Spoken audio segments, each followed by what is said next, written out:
Le père d'un jeune autiste a porté plainte contre le CIUS de l'Estrichus à la suite de négligence envers son fils de 18 ans.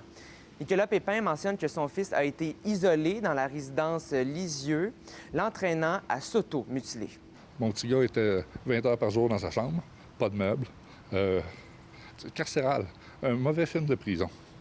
Un tigre dans une cage aux eaux de Granby. C'est comme ça qu'on aime le décrire.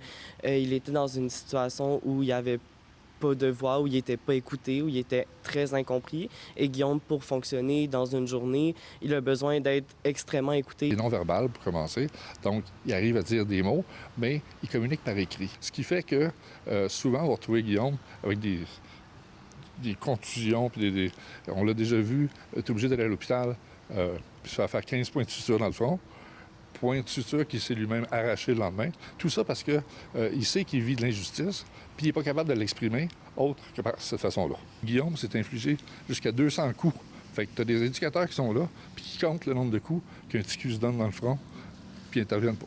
Par courriel, le ministre responsable des services sociaux, Lionel Carman, nous écrit « C'est complètement inacceptable comme situation. On comprend le désarroi ainsi que la colère de la famille et de l'usager. Il réitère que les employés et les usagers ont droit à un environnement sécuritaire et sain en tout temps. » Le ministre reconnaît que c'est pas correct, puis il dit il y a des programmes, fait que le CIUS devrait réagir.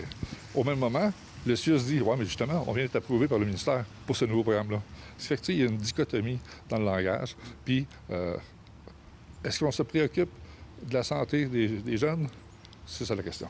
De son côté, le CIUS de l'Estrichus mentionne « Nous prenons au sérieux toutes les situations qui mettent nos usagers à risque et les équipes ont été rencontrées à plusieurs reprises pour nous assurer que toutes les recommandations émises par le commissaire aux plaintes soient respectées. » Un plan d'action est d'ailleurs en cours. On nous répond vous avez raison, c'est pas normal, mais on apprend à s'améliorer. Depuis quelques jours, j'ai été contacté par des centaines de mamans et de papas partout au Québec qui se disent waouh, je suis pas tout seul à vivre ça. Rien de plus terrible et de plus crève-cœur que de savoir que la personne la plus importante pour vous est censé être dans une résidence où il est accompagné, où ses besoins sont remplis pour la première fois réellement. Pour l'avenir, on espère que les gens vont être responsabilisés, que les intervenants vont être responsables d'intervenir, puis que les éducateurs vont être responsables d'éduquer.